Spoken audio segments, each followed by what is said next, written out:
First of all, these episodes are getting harder and harder to record. It's very difficult for me right now. Yeah. I just immediately want to go rewatch it just so I can pick up on anything additional because I'm emotionally distraught right now. I think more so than last week. Yeah.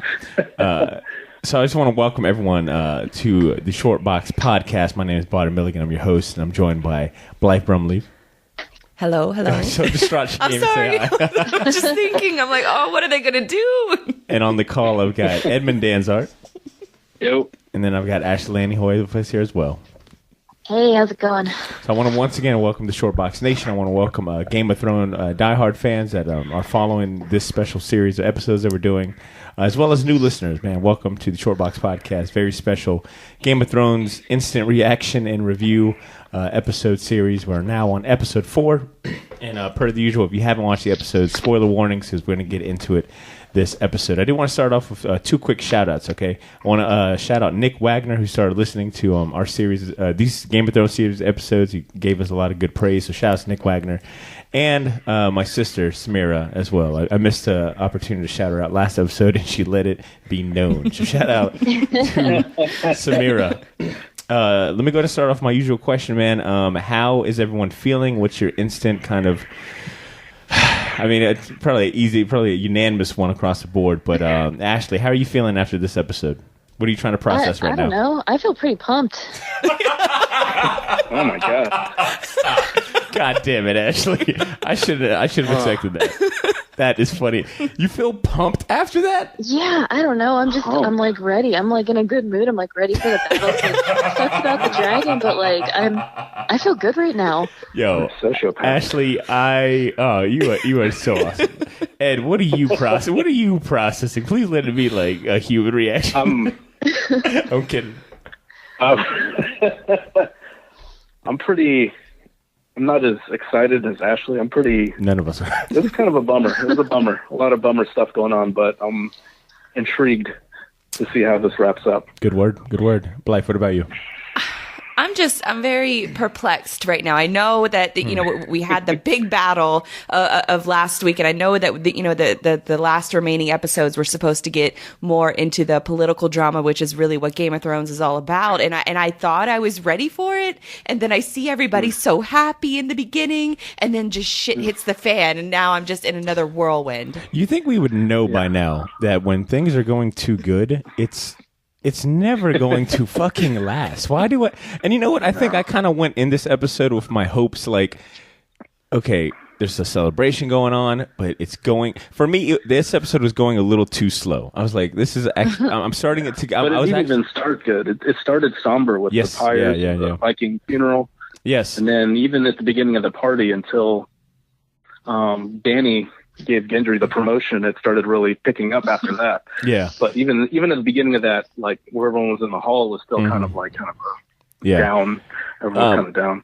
Once again, I will say, man, there's something going on with the writing for this show, and I can't put my finger on it. I know a lot of people, I've seen some similar attitudes towards the writing this season. I don't know if it's like the comedy just isn't, the timing isn't there, or the comedy just isn't hitting, but for me, there were some moments in this episode that I was like, what the fuck are y'all doing? And then, of course, I forgot all about that when they gave me the gut punch with the two, like, I feel like these 2 deaths that we got in this episode, the Helmet of the Dragon, Rhaegal and Missandei, were probably more like than the last episode. I don't think last episode I was surprised or like really, really bummed about any of the deaths. It was kind of like a glorious way to go out. They went out in battle. It's what you expect. I mean, we kind of went into the last episode like, oh, someone's dying. There's going to be a laundry list of people dying. I don't think I went in this episode thinking we were going to kill a fucking dragon and the only light-skinned girl on the show. Like, what? Oh my God. Well, I do think that if you think about as far as all of the battles that have been on the show, there haven't really been a significant death in any of those battles. So we almost, I think, expected too much of last week's episode. So to come back this episode to not really start it off, but to have that moment where everybody is so happy, and then to end it the way that it did with Rhaegal just getting blown out of the sky, and then Missandei gets her head chopped off. That is just a complete 180 back to almost what the true Game of Thrones has been about. Yeah. Ashley, you You baked a cake for this episode, right? I did. I went to a viewing party and I made a hound spice cake. It turned out pretty good. It looks. We'll post it whenever we post this episode up. But it looked pretty accurate. It's of Clegane's face, right? The hound's face. Yeah. I made a stupid stencil and I was just really excited to do it. This was a great hound episode. Yeah, your boy Hound got some. He's finally returning back to like his old ways that we all love. Him and Aya's scenes together are fantastic. I never get tired of them. Tony is listening right now and cringing every time you say Aya. Listen to the show. They pronounce it like that all the time. Yeah. So eat shit, Tony. Aya. So let's go around. And let's talk let's highlight our favorite moment of the episode, or most memorable, most impactful moment of the episode, and then we'll do our overall episode breakdown. Blythe, how about you kick us off? Favorite moment or impactful scene? I'm going to go impactful because I don't know if it's my favorite yet, but I really kind of dug. I guess, yeah. I kind of really liked, Sansa being more political, and you can see Littlefinger's influence in this episode. That right after Jon tells her to keep a damn secret, and she is infiltrating and telling everybody. Yeah, she's telling Tyrion, knowing that Tyrion is going to tell Varys, and then once Varys knows, everybody's going to know. God, so all the little birds will know. And that was that was the ammo that Sansa needed in order to disrupt Dany's claim for the throne. And so that's going to be a really interesting turnaround. She even says to Hound, when Hound's like, "I'm sorry, if you would have left with me, none of this would have happened to you." And she's like, "No, I needed the Ramsays, the Littlefingers, and all this stuff to happen to me." So I think you're right. I think and to enhance your point, I think it will play a big part into it. Because Sansa's not stupid. We've definitely learned that. So she, like you said, she definitely knew what she was doing, telling fucking Tyrion. Mm-hmm. And then look, once I saw Varys, I said, "Oh well, goddamn, everyone knows by now." And even Varys made the joke about it. He's like, 8 people know, so everybody's going to know. What he said is now it's information. It was on a bulletin board, I'm sure, like somewhere. And what about you, man? Favorite scene or most impactful moment? Most impactful was Rhaegal getting shot down, because I did not see that. Nope. That was just like, I was like, oh shit. Okay, he's still okay. Oh shit, he's still nope. Oh fuck, he's dead. Look, for that third one, right through the throat. I'm like, oh no. He's just kind of like limping off and flying. He had like a hole in his wing. Yep. He's trying to get his wings back, and oh my god, yeah, that one kind of jolted me. And I'm wondering. A couple wondering seconds. How Euron knew to ambush them. So I'm wondering if there's, since Varys has spies everywhere, if there's spies for Cersei. There's a mole in the that's the only thing that kind of like, how did they? Because you can't just drive up on them in a fleet of boats. You can't just roll up on someone and just ambush them like that. You have to know when they're going, where they're going. And I'm not sure. That's the one thing that kind of like, how did they know to ambush them? It was definitely an epic power play, and I think Qyburn has something to do with Cersei getting the play-by-play, because he happened to know when the Whites and the White Walkers had broken through the wall. He happened to. I guess they might have known somehow, that the Whites and the Night King were defeated. So I think Qyburn probably plays a big part. But that was a hell of a power play, because not only did you get rid of another dragon, but you also got rid of the only ships, or at least what appeared to be a mass majority of the ships that Dany had. I'm sure that they sunk a bunch of the Unsullied, because the Unsullied army keeps getting smaller and smaller every episode. That wasn't the whole army. I know. But and then at Dragonstone, I think, or not Dragonstone, but where Yara is, they still have the Greyjoy fleet as well, and it's not that large of a fleet, but they still have a little bit of a fleet. Is she still sitting out though? I thought she was sitting out till this is over, or is that just for the undead part of it? I think it was just for the undead part of it. She was supposed to take back the Iron Islands, picking and choosing, and then in order to give them a backup plan. What type of picking and choosing? Hey, look, I'm gonna let you guys deal with the Night King and the Whites. Call me when you guys are ready to roll, all right? But no one was at the Iron Islands, so that's why she went there first, in order to have a backup plan for the Army of the North. Ashley, what about you? Favorite moment or most impactful scene to you? So favorite moments were the little hints to that they'll actually give us Clegane Bowl. Like when he was like, I have unfinished business in King's Landing. He said that to Arya, and then he told Sansa, he's like, oh, there's only one thing that'll make me happy. So you're like, all right, well, I hope they do it. I think the thing that left me like pumped for the end of the episode though was like Daenerys' like crazy eyes. Oh, she's twitching. Her eyes are fucking yeah, at the end. So if you're going, after they killed Missandei, she turned around and she was just about to lose it. So now I'm like, she's gonna be insane the next episode. It's gonna be crazy. So on Twitter, I think that among the top trending topics was like Cersei, Missandei, and then Mad Queen. So I think a lot of at least folks on Twitter, their instant reaction is Dany is going to become the Mad Queen, full circle. But to be fair, I mean that's her. I mean when she first, she at the beginning she was wanting to take all 3 dragons and lay waste to King's Landing. That was what she's kind of had. That was her strategy before Tyrion and Varys are trying to, do this the right way or do this in the way that you'll be looked at as a leader that's going to make this world better, not just another tyrant on the throne. So it's like this is really going to push her over the edge now, because even in a calmer state of mind, even she was wanting to just go in it and burn everything to the ground.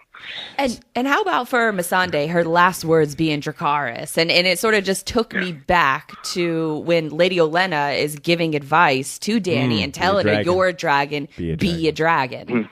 And I'm pretty sure that's what's going through her head at that moment. Like, I'm going to fuck all these people up. So let me ask you guys this, and I'll share my favorite scene after I ask this, but what do you guys think about how Dany is being written?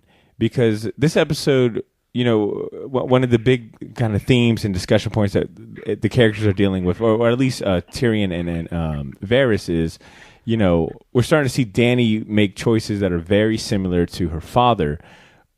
Where in the beginning intro or in the beginning seasons, leading up to where Dany is now, that her point was always like, I'm not my father. We're not held down by the sins of our parents. There's ability, there's room for us to change, to be better.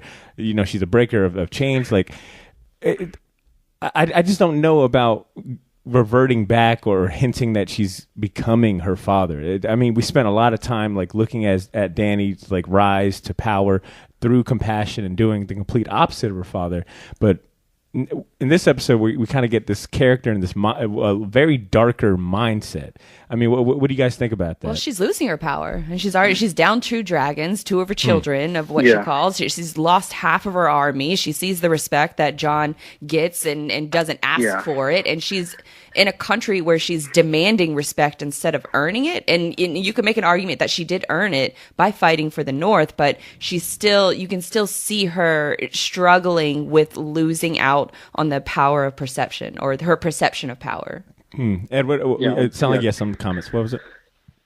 Yeah, she's, like I agree with Blythe. I mean, everything, even at the beginning where she's, like I said, the scene with Gendry making him Lord of Storm's End, and then when they toast her, she toasts, Arya, the hero of the North. She tries to take it off of herself to kind of get that respect, but then everyone comes around Jon and is like, this is a madman riding the dragon. This guy's awesome. And everyone's just not talking to her. And so even she's making the attempts to kind of play that little game at the beginning, but still not getting that overall response that she's wanting. Even, like I said, making Gendry a lord, toasting Arya, and everyone's still giving Jon all the props in her mind.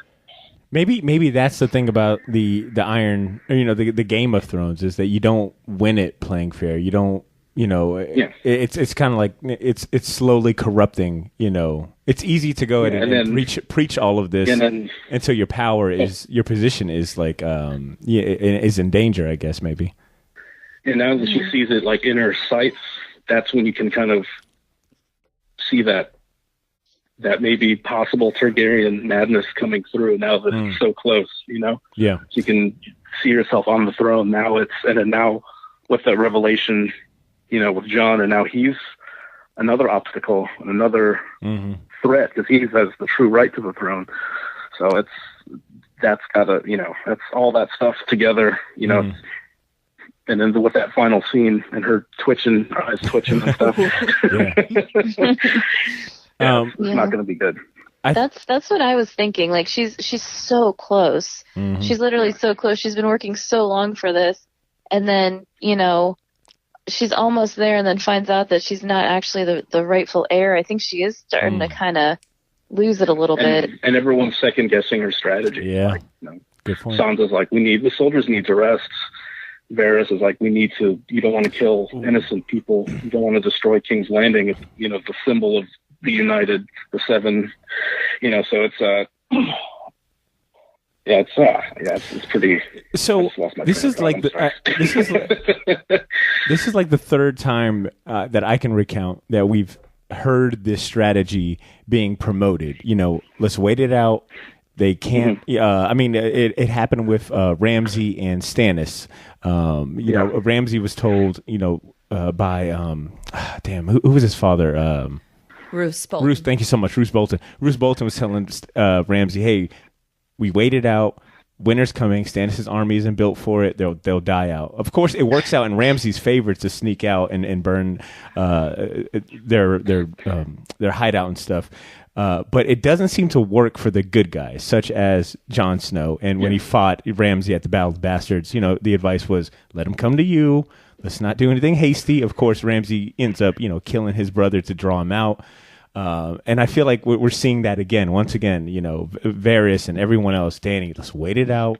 Even John, for once, is like, hey, bro, look, wait it out. Like, learn from my mistakes. Let's wait it out. I don't think that's going to be the case, and I think it's going to explode in her face. I think that Cersei knows exactly what she's doing, and she wants to make, she wants to put Dany on tilt, and it's worked. And not only like on tilt, like from like different angles. So she's also attacking her credibility with the whole. Like just that mind game that she's playing with the King's Landing, the commoners, letting the commoners come. Yeah, they've never seen any of this stuff. Good, it's all fake news. Yeah, White Walkers. My favorite scene is probably I really like Tyrion and Varys scenes together. Because that was a great scene, because neither one of them are fighters, they've gotten by on just being smarter than everyone or just knowing things that no one else knows. So to see these two guys have kind of like their own battle, but battle of words and philosophy and whatnot, it was really cool because Varys, has made it known. Look, I do not care who sits on the throne as long as it's for the better of the realm. That's my goal. Yep. And I mean, he even tells Dany in this episode, "Hey, look, I told you. I would tell you when you fuck up to your face, you're fucking up." Mm-hmm. And then we have Tyrion, who I've been saying for a while now that I feel like they've been downplaying his character. We get to like really see him down on the slumps and like in this really fucking impossible situation. I mean, he's even drinking more, which I thought was a really cool visual cue of like just the weight of everything weighing down on him. Hell, he even makes a really morbid joke about, well, hopefully, we end up dying so we don't have to see this out, I was really surprised that Cersei didn't kill her. Don't worry about it. That's the thing, man. Cersei just really loves the family. Like, nothing is more important to her than the family. If you're family, I think you get a pass. I was surprised that she let him live a second time. Right. He's walking away, and she's still letting him live. So let's kind of go through, let's do like just a quick speed round through the episode, and we'll kind of highlight various moments or anything that stood out for you guys. Ed, you brought up a good point. We instantly got a reminder of the death recap at the beginning. I did make a note of actually Blythe pointed out in the intro, how they have the graphics and the logos spinning and all that shit, and they go through the different city or the different landmarks. She did notice that the blue tiles that they were showing in the previous episodes no longer were there, and I think we had said it would like symbolize like the Whites' advancement. Basically, the tiles would flip over for whatever area that they conquered. So that was one thing that she pointed out. I did make a note that we got to see Jorah's funeral and Theon's, kind of moment. You got a commemorative. A commemorative. There you go. A commemorative. That's funny. But it was for two characters that both had a redemption story. Jorah being the former slaver. Former slaver turned knight turned just everything that he went through. Same thing with Theon. I got a kiss. He finally got his kiss, but he's dead. Yeah. Thanks. But Blythe also pointed out a pretty good thing too, is that this was the only time that we got to see Sansa being emotional, which we haven't seen in a few episodes. Yeah. Definitely this season. And I think even like towards the latter part of the last season, that's when we started seeing stone cold killer Sansa. And you saw her cry a couple times this episode. You haven't seen her cry, I think, since, earlier in the year. I don't even think, she did cry with Ramsay. Yeah. But I think she was more crying in front of Theon. We never really saw her. I don't know. Well, maybe we didn't. I take that back. But it's been a while since she's been emotional like that in a positive way, I guess I could say.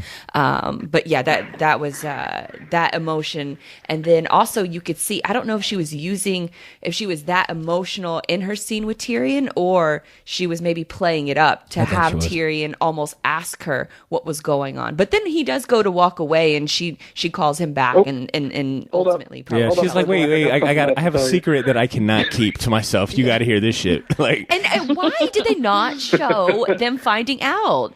Arya, there you go, Tony. Arya and Sansa. Why did they not show that scene? That really bugs me that they didn't show them finding Him out. explaining it? Yeah. I would have really liked to see like their reaction. I was very mad when they cut away when Bran was about to tell him. And speaking another cutaway, when Tyrion jumps off the ship and the bow or the big, I don't know, whatever, big piece of wood falls down. I'm thinking that's the end of the episode. Yeah, they really waited on that pause. I don't know that they've ever done that before. That was a really long pause. Yeah, some of the editing is like I said, there's something about this season that I can't put my finger on. I don't know if it's the writing or some of the editing. It's Twitter. Don't let those Twitter people tell you. I don't know. I'm just, anyways. I was thinking you were going to say the cutting scene of Jaime and Brienne. I thought you were going to. Yeah, I thought so too. That up, Brienne. I'm not going to lie. I'm all right on that. We did get to see, so going back to the beginning of the episode, I don't think Jon should have given that speech. Like, yo, motherfucker, you ain't do shit. Give Arya speech. Give Arya the mic. I want to hear from Arya, all right? Arya is not I would have been like, who killed the She's shooting arrows outside. No. Yeah, she's not a celebratory kind. Hey, look, speech. We did get a random ass cameo once again from Ghost, who had a bunch of blood on him. Ghost. And I was like, yo, what did he do? Seriously, pet him. He's crying for you. And I didn't notice this, but I was reading some tweets that he gave him the torment. Was that what happened, or was it they just CGI'd him in the scene like after the film? No, and they you're were right. saying that like signifies him cutting ties with his northern roots, but he hasn't even interacted with that poor That's dog good. this whole season. You haven't seen him pet him once. He didn't even say bye. He just looked at him like... Give him a scratch under the chin. Something. A snack. Give him a milk bone. Look, apparently Ghost did something because he had a bunch of blood on him. I was like, I don't know what he did, but okay, cool. He's missing an How did ear. he survive? Damn. And how does he have blood if he's fighting the whites? Right? Oh, he was biting the wrong people then. Maybe it was the other guys. Maybe it was Dothraki blood that was on him or This something. is what happens when you don't pet your fucking dog. Let's see. Running is like, fuck this, and then ran back to the castle. So we get the burials. We get to see that scene. We get to the dinner party, which was a really awkward dinner party up until Dany decides, let me bring some life to this. Gendry, guess what? You're the new lord. Tries to make a power play of Storm's End, which was really smart on her end. I do got to give her credit. It was on that. smart. And then Sansa gave her that dirty look. I didn't like that from Sansa. And Dany, it was weird because first it was like, "Oh, you're Baratheon's son, huh? Yeah, your dad." Yeah. I was like, "Oh, this is gonna go bad." To my family. She really likes to remind you of like that type of shit, and it's like, aren't you one preaching about like our dads not being right? Like, aren't you supposed to forget? Yeah, come on, stop. But sins of your fathers. She did have a second power move that I really liked. That she did the toast to Arya when she was like, to Arya. I thought that was a pretty smart move on her, but. We see that none of that works on the Northerners because the instant Jon starts talking or, shit, Jon didn't even have to start talking. It was Tormund that, was hyping him up and calling him king. Hype man, yeah. Yeah, exactly.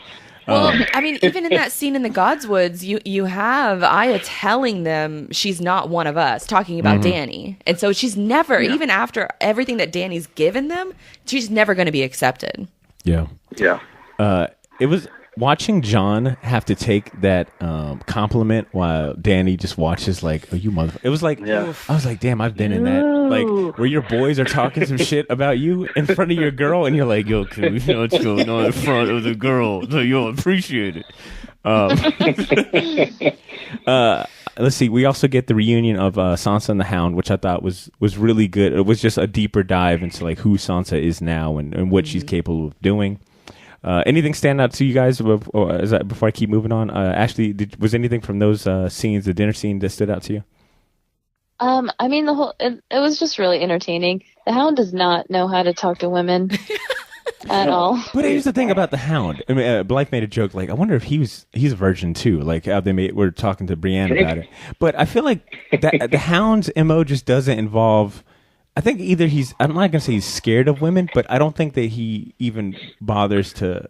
I don't think he's like a sexual dude. I think he's just like. No. I think he's so noble. I don't think he views women in that Well, light. the only time I think in his life that he's ever really let his guard down was with the religious sept that he helped, and then they all got murdered, and I think that was the only time that he was going to allow himself to sort of feel feelings, I guess, positive feelings, and that was taken away from him. So I don't know that there's ever any going back for him. Fair. We also get Gendry running to meet up with Arya. And Arya giving him like one of the smoothest rejections ever. Not today. He was laying it on way too thick. He was. That, I mean, it what went. Do you say to my proposal? Right. Not today. And you need to hashtag that or meme that up before it gets taken. But it goes full circle because we get to hear her say exactly what she told her father Ned when he was like, one day I want you to be, a queen of something, and she was like, that's not me. I'm not a lady.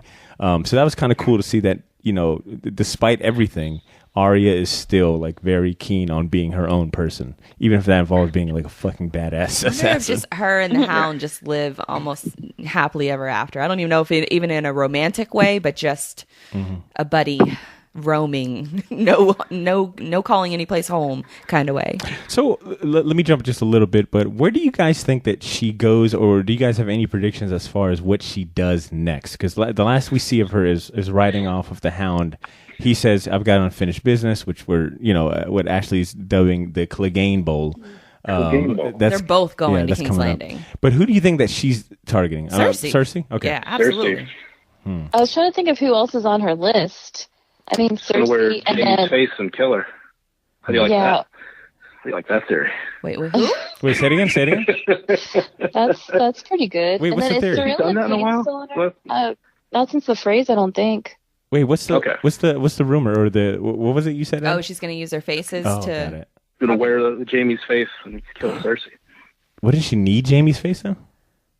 I think Jamie's on his way to kill Cersei too. But I don't know if we're gonna see Sansa do it. Do you think she can do it? Or just to get close to her? I mean, you can't just roll up in there with the Mountain and all those guys and kill her. Would we want to see Arya do the double-double? Go for the double-double? Kill Night King and Cersei? It's got to be Jamie. It's got to be Jamie or Tyrion. Or people will riot in the streets. Okay, I got my money that it would be a better story to me if Jamie or someone else kills Cersei. It's got to be Jamie. I think the way he left Brienne, he was talking about all of the things that Cersei made him do to other people, and I think he's going to sort of use what she turned him into against her.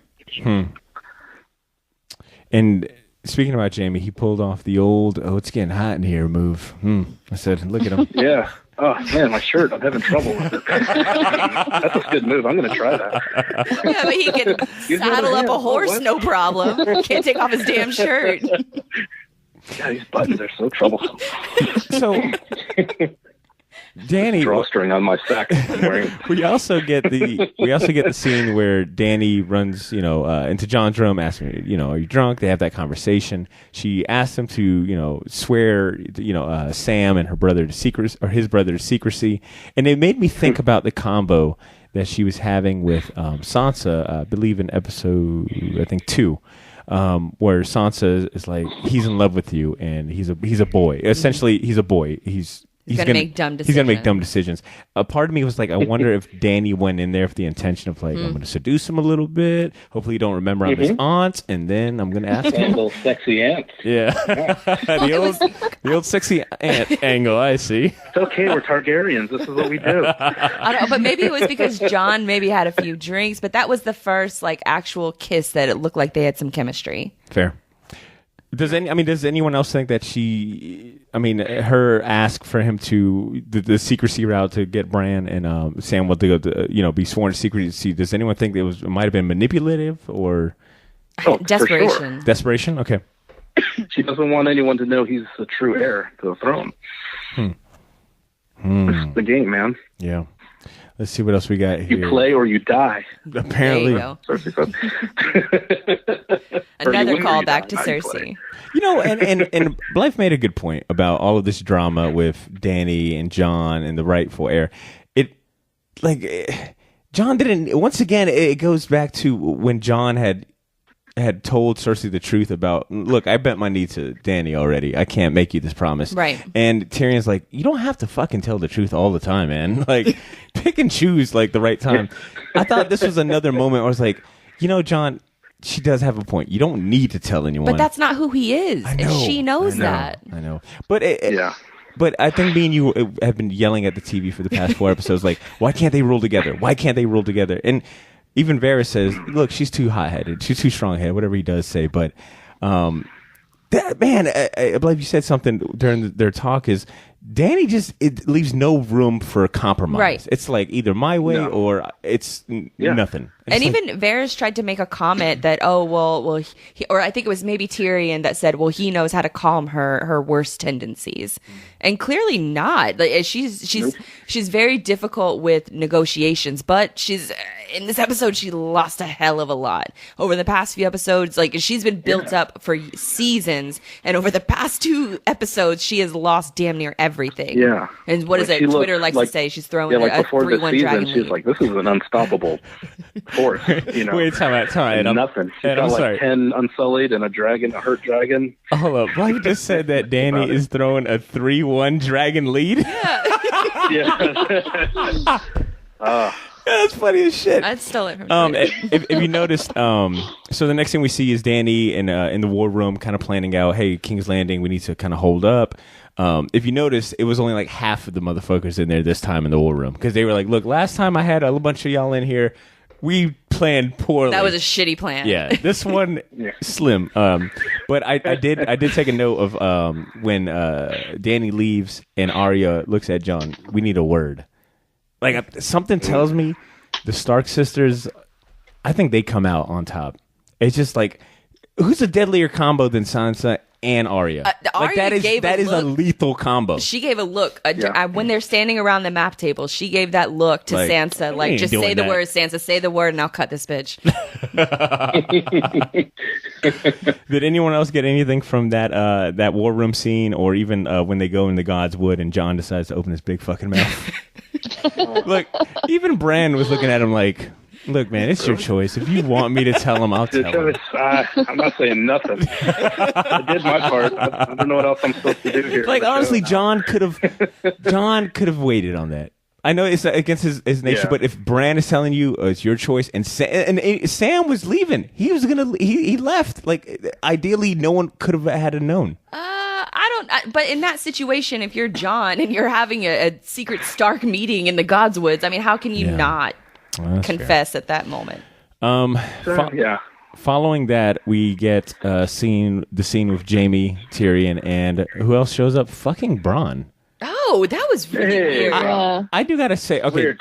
That was the scene that I was kind of talking about. As far as it just felt forced, weird. It just felt weird because Sir Bronn isn't like that to me. Like, I would have imagined him a lot more smoother. Would have talked his way out of it, and almost waited for them to come to him. Yeah, I didn't see him going up north and punching Tyrion. I don't know. I was like, something about that to me is out of character. I really thought he was about to shoot one of them. Me too. I don't know. He's not a good guy. He's said it since we first met him. True, He's like, whatever I do it for money. You know, like he wouldn't fight for Tyrion against the Mountain. He's just True. He's in it for the money, honestly. Like he's been very straightforward about that. But and he's funny, and so I want to like him, but he's not a good dude.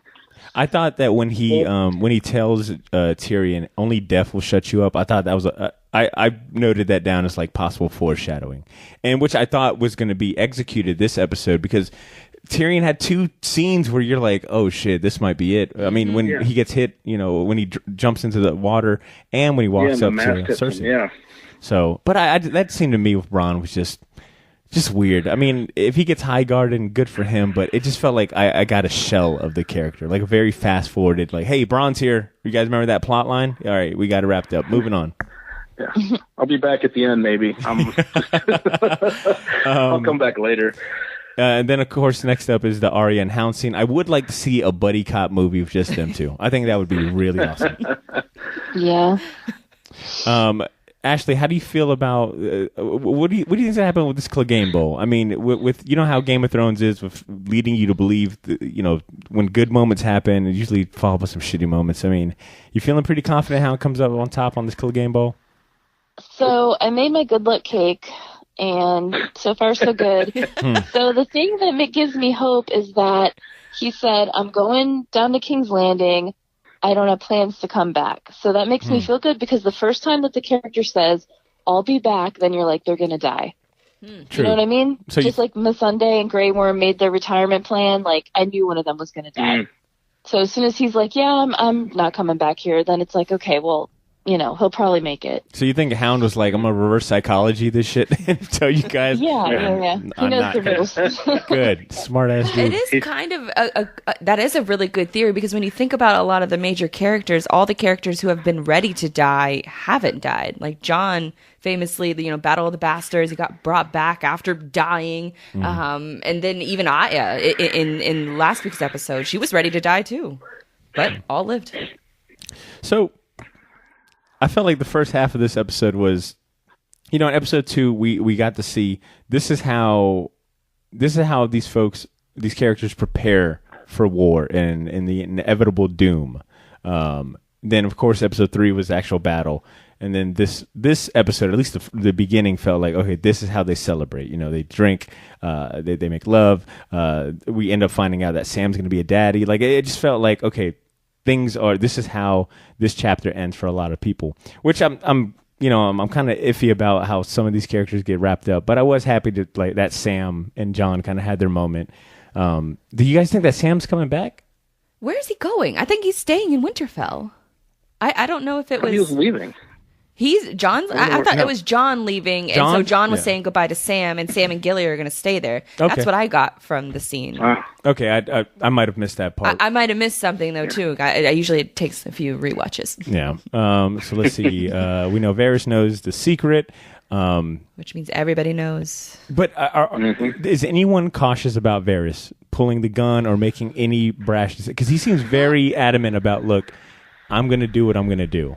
I could have sworn that he was going to throw Tyrion under the bus, because if you think of the first part of the episode where he's just like watching from the back, and then when Dany stands up to leave, like he's watching Dany watch the Lannister brothers hang out and drink together. Yeah. And then Dany gets up and leaves, and Varys stands up with her, bows to her, and then goes to follow. I don't know if he followed her, but he definitely is like watching her. He's like, he's that really uncomfortable friend that just watches everything. And then like brings it up later, and you're like, oh, you were watching? He's scheming. And he's like, yeah, I was. What if looking right at he you. The mole? Oh my! There's a theory that that's what Missandei was a mole for a while, and now maybe Varys is the mole. But why would Varys want Cersei on the crown or the throne, though? Is it? Well, he wants to. He's basically the type who's going to see who comes out on top, and he's always positioned himself, you know, to who he thinks is going to be best for the realm. And I think right now he's having his doubts. I think if anyone, he would side with Jon. I don't think he would put Dany in a position to get messed up, knowing that Jon is so closely attached. I think he would wait. I think if he has anything planned, it'll be towards the end. That's my theory, because I don't think he would ever back Cersei, Because not only that, but he can't back Cersei because Cersei would probably have his head. I mean, he ran away from King's Landing when Tyrion ended up, running away too. So I don't think he's siding with Cersei. And in this episode, he makes it very adamant that, look, Jon is clearly not only meant to rule, but that's his right to rule. But he brought that same energy with Dany too. So it's what is it? Yeah. He's Drake. Varys is Drake. Then yeah, he supports any sports team that's currently be on the winning side, no matter what happens, realm or not. Ashley, you're not a fan of Varys. Lived so long. Ashley, you're not a fan of Varys at all, anyways, right? No, I don't really like Varys. I really did appreciate. I feel like he's the only character that's ever straight out been like, dude, like it's his aunt. Like he was the only one. Like everybody's. When they have those conversations and they're kissing, you just want to yell at your TV. You're like, dude, it's your aunt. And Varys was the only person, when Tyrion said something about them getting married, he was like, do you not, like, it's his aunt, like, it's gross. Well, he said that Targaryens are cool with it, but Northerners what about the people in the north? Yeah. They're not with it. Yeah, he's against it. So am I. Yeah. What a stance. But he also has to die too. Remember, Melisandre said something, or had that little powwow with him last season, and said, "I have to die in this strange country, as do you." That's a good so point. He's dying soon too. I wonder if Tyrion would kill him. No, to do what's right. So. I don't think so. No. Okay. The next thing we get is, of course, Rhaegal getting absolutely just devastated. The Unsullied getting devastated. I think I've gone on the record to say there's a few characters in this show that when they scream in agony, I just wince. Brienne and the dragons. So when Rhaegal died, I was like wincing because these dragons do not die quietly. They die very loudly, and that arrow through their throat. First of all, brilliant move on fucking Cersei, and I'm sure Qyburn had everything to do with it. Got scorpions everywhere. Mass production, yeah, like, damn. like bigger ones, like better ones than that weird wooden thing they had in the last season. I have another battle complaint. Why didn't Dany turn around on the dragons and come from behind up on the ships and blow them out of the water? Yeah, that's what I was thinking too. Go from behind and just burn them all, and because they can't reload and turn around, like on a dime. You brought up a good point. Yeah, I was thinking that too. You brought up a good point while we were when Rhaegal ends up falling into the water. That could have been Jon easily. Yeah, I mean even Tormund makes that comment. You're not riding a dragon. And Jon's like, no, I'm gonna ride a horse today. Great fucking choice. But part of me thinks that I feel like if Jon would have rode him, I don't know if that would have happened. I feel like Jon would have had the wits to fucking pull it back. I think Rhaegal would have survived the one hit, but the three. The three? Oh no, that was a wrap. Into the throat. And he was probably already flying a little off because his wings are messed up from the previous. Yeah, there's like a big holes in his wings. Sansa tried to warn him. You shouldn't. You got to let your soldiers rest. Dany ain't listening, but. Ain't that nobody? I'm just gonna go ahead and prematurely say this. Cersei is my MVP this episode, only because we didn't see her at all last episode or any of King's Landing. But when we see her in this episode, power moves, power move after power move. She's playing chess. Yes, she is. And I have a theory. She's doing that thing again. I don't think that. And let me know if anyone has a different opinion. But I don't think that child that she's carrying, if she's carrying a child, is Euron's. I think she's doing that. Oh, no. Okay, good to know. I think she's doing that thing again that she did with Robert Baratheon, where she was hiding all of her children. I think even though she told Jaime, I don't give a fuck who knows about us. I think she knows in her heart. Yeah, I can't just go flaunt an incest baby. And how does Euron? I wonder what his reaction to Tyrion knowing about it. Like, how the fuck does Tyrion know? I just found out. I think Euron with his cocky ego, he's like, yeah, damn right, they all know about it. Yeah, damn right, my baby. That's right. So let's see. Rhaegal ends up dying. We also get they captured Missandei pretty damn efficiently. Yeah, how did that happen? I think they probably caught her little skiddy boat or whatever. She was in a little boat, a life raft or whatever. Spare boat. Yeah. Damn, what a way to go. So following that, we get to get in the skiff now. Yeah. Following that, we get the news. We get to see how Winterfell reacts to the news. It seemed that Sansa. The way that she told Jaime, how Sansa ends up telling Jaime about the news, it's like I think Sansa is planning for the worst. That's what I'm thinking. Like she's not stupid. She's the way she said it. You know, I was hoping to watch be there when your sister gets executed. I don't think I'm gonna have the shot. I think she's already planning Plan B. What do you got? What are your predictions for Jaime? We see him tell Brienne, you know, basically, look, I can't quit Cersei. But the way he said it wasn't like his usual, like, lovey, like, I will do anything for her. It's like, I have a problem. Like, I have a very bad problem for her. I think I kind of hinted to it earlier. I think that Cersei has manipulated him into being such a bad person for so long that it's come full circle, that the one moment that he does have where he feels like he can be a good person and tells Brienne that he's going to stay up in the north and be with her, that when that comment is made by Sansa, that he just flips gears, that and he knows that he's never going to be able to live a happy life while Cersei is alive, and it probably is going to mean his death. And can you almost see that, like, when, like, after where Brienne's sleeping and he's kind of, like, thinking about something. He's, like, on the edge of the bed thinking, and, you know, that's twisting in his brain already. Yeah. Ashley, you got any thoughts on Jaime's outcome? I mean, it'd be nice if he killed Cersei and then went back to Brienne and they had, you know, tall babies or something. But I don't know. Like the model show doesn't babies. end with, you know, No, making people happy like that. No, not at all. Definitely something is coming for Jaime, whether that means his own demise or even Cersei's. But I think a Lannister or two is dying this season for sure. At least 2, maybe all 3. And of course, the episode wraps up with, with that parlay between Dany and Cersei.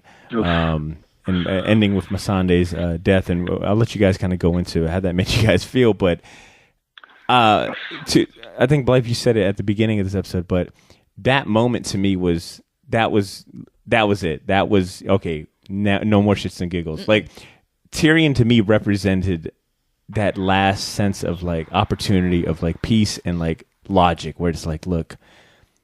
Let's fucking. I mean, he even tries to, you know, to level set with Qyburn. Like, yo, man, like we can both end this. We have the power to convince, you know, our queens to go the peaceful route. And I mean, the fact that he even walks past Qyburn, like, all right, I can't get through to you. One last ditch effort. He almost did it with Cersei too. You could see she got a little. Peter Dinklage, man. This episode to me was his reprieve because his acting was great. Like just that moment where they have that stare down and like this the tears swelling in his eyes. Like, please, let's not fucking do this. Like Cersei's too. She got a little emotional, and then it's almost like she just snapped out of it. Like she felt herself becoming too emotional, and then she snapped out of it, and that's when Missandei loses her head. Yeah, and ain't that crazy that we have talking about like kind of thinking about character arcs, but Tyrion's character arc, where it's like he was a privileged, bratty, like just a snobby ass person, and he's been through war. He's been through, you know, he's been the hand of kings, you know, of a king and a queen. Like he's seen so much that we get him. Like he's the voice of reason. He's the voice for peace. He's like, I don't want to see children, you know, burn. It's like, damn. Episode 1 Tyrion or season 1 Tyrion would have never. You know, I don't think he would have ever done this. So to me, it's cool to see him like in this position. I feel like he's always been the type to want to have the political game versus the war game, because you even seen him when he first joins Dany and they're watching the fight in like I don't know, it's like a Rome type fight or whatever. The slavers are fighting against each other and one guy cuts the other guy's head off. Like he winces at the thought of death. So I think that he's never enjoyed it, and he even says, I think in that episode, I've seen enough death in my lifetime. Ed, what about you, man? What did that scene do for you? That was, well, when they first do the parlay and then demanding a surrender with like 5 people, like a fully stocked castle. Ed, look, hold on. Ed, hey, you guys better give up, dude. I was just I was telling Blythe that I was like, can you believe that? Cersei has enough honor to not like just roast them. It's like I can't believe that they let them walk away. You know, I just killed your best friend, and I know what you're going to do, and I'm going to let you walk away with you and your 5, like you said, 5 people. Yeah, it was a well acted scene, and Qyburn's even like, "Look, I'm just the mouthpiece. I'm no say. This is not up to me. I don't want to hear children screaming." So yeah, it's not a pleasant sound. Qyburn was also letting his inner fangirl out too. He was like, "Well, look, I mean, you guys just lost a dragon. Your fleet's kind of half. I mean, I'm kind of Team Cersei right now, bro." Ashley, did Missandei's death at least get you a little sad? I know that you said in the beginning you were pretty hyped. Loved it. No, I definitely I love her as a character. Like, she's, one of the few people on this show that I think is like genuinely a good person. But as soon as her and Grey Worm made that retirement plan, I was like, it's not going to happen. So it's not that as soon as I saw that Cersei had her, I was like, oh, she's done for. Yeah. Blythe, a while ago, you had said that you were comparing Missandei and Grey Worm's relationship just like as like the one pure thing in game. And I'm poorly recapturing that, but you were describing it as like the one pure moment of like love in the whole it's series. Something to fight for, and I think that they sort of give you hope, even though in all of this bad stuff has happened. That the two of them, that sort of love story was something that was really beautiful to watch. And out of the two of them, I thought for sure that Grey Worm was going to be the first one to die, especially in last week's episode when he probably should have died like 3 different times and become a white. But he did end up surviving, so I just thought that it would end a different way for him. I never once thought that Missandei would be the first one to go. That one was definitely a surprise. And what's really sad is that the minority population on this show dropped like incrementally, like at least 40%. I don't know what she represented, but there ain't too many of them. They made it to the last 3 episodes. That's pretty good. That's a good point. Pretty good. And progress. And speaking about just going back to a character's origin, I got to give Missandei a lot of props on being one of the more stronger, as well as confident and kind characters, because she was always like, she started out as, we were introduced to her at least, as a slaver's right hand, basically advisor. And when given the opportunity to be a free woman by Dany, she tells her, "No, I believe in you. I want to help you out." And even Dany tries to, "Hey, look, it's going to be really dangerous. Like, you could be killed." And I think Missandei replies back, I would say that this phrase about Valar Morghulis. Yeah, she tells her, thank you. So to see it come full circle, like, she died doing what she chose to do. Like, that was her act of freedom. That's true. That's a good point. Because she was. I'm still gonna cry. She's one of the more smarter characters that have ever been on the show. I think she knows 17 languages, and it's just always been. She's had that opportunity to leave, like you said, and she chose to stay. Yeah. And always had her queen's back. Even in last week's episode, when Tyrion and Sansa had the little moment, she said, "Don't forget the Dragon Queen was the one that brought you guys here." The Dragon Queen's blowing that 3-1 dragon lead. All right, let's talk about, and we'll start wrapping up, but we definitely stayed to watch the preview, which wasn't much of a preview. It was like 10 seconds long. Yeah. But they're not going to give us a lot, because the next week's episode is the same director as like all the big battles. Okay. So we're going to see a big battle next week, and then they'll probably do all the wrap up, maybe happy stuff for episode 6. Who the hell knows at this point? Happy stuff. What is happy stuff? I thought I knew it this episode, but they ripped that from me. Yeah. Let's go ahead and give our MVP award. So who's the one character that you guys want to give the award to? I already threw my my nomination in for Cersei. Ashley, how about you? Who you got for MVP? I'm going to go with Tormund. Because he didn't get the lady that he wanted, but he made the best of it, and I think that shows a lot of character. That's a lot of character. Okay.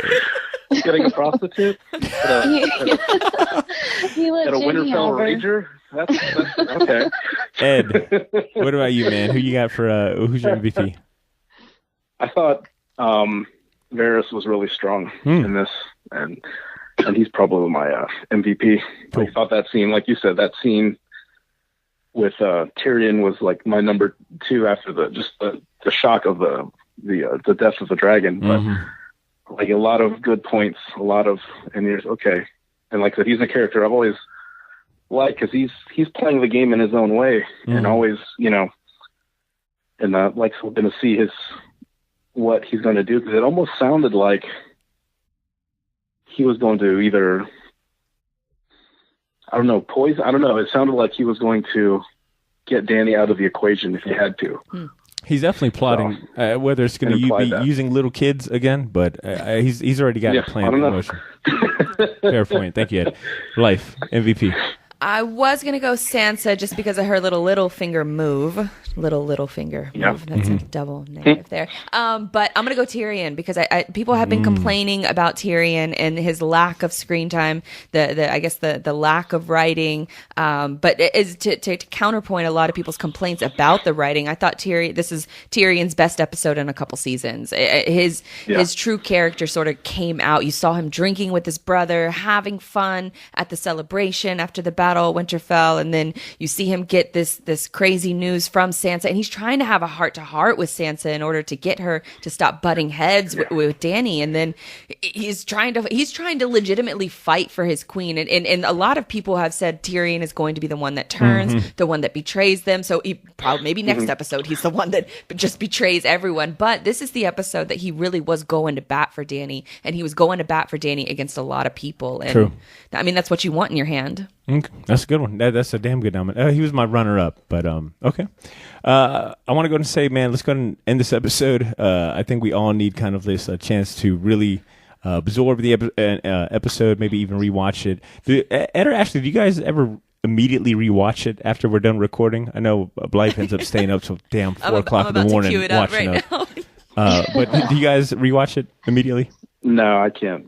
My heart's I have to get up for work at 5:30 in the morning, but I rewatch it later in the week. Fair enough. Yeah, I usually watch just like kind of like YouTube, just kind of like Q&As and stuff, and just, episode recaps and stuff like that. So. Cool, fair enough. Well, look, man, I'll let you guys get to sleep. I will say this to our listeners out there. If you have a different MVP or you have a theory or a moment that you want to share with us, man, feel free to write in, man. Send us an email at theshortboxjacks@gmail.com or leave us a voicemail on our Google number 904-580-4095 or shoot us a tweet or a message on any of our social media, Instagram, Facebook, and Twitter at theshortboxjacks. That's JAX. Blythe, you want to go ahead and give your handles? You can find me on a lot of social media platforms at Blythebrum, BLYTHEBRUM. Awesome. Ed, Ashley, any last minute comments? Ed? I'm good. All right. Ashley? Ashley Lanyard on Instagram. Put up a picture of my hound cake. Oh, we're definitely going to be sharing that. Trust me. And I want to say we don't have a special bonus Game of Thrones actor interview for this episode. Maybe next week, but I am sitting on about 3 or 4 more of them that include an interview of the actor that plays the Night King, as well as the Faceless Man. And another member of the Night's Watch. We'll actually have that up on our Patreon page. So if you go to patreon.com and search the Shortbox Podcast or the Shortbox Jacks, you'll find those. We'll have you can actually access those episodes all at once. So look for those there. And once again, man, we'll catch you guys next week. Thank you guys so much for tuning in. Peace.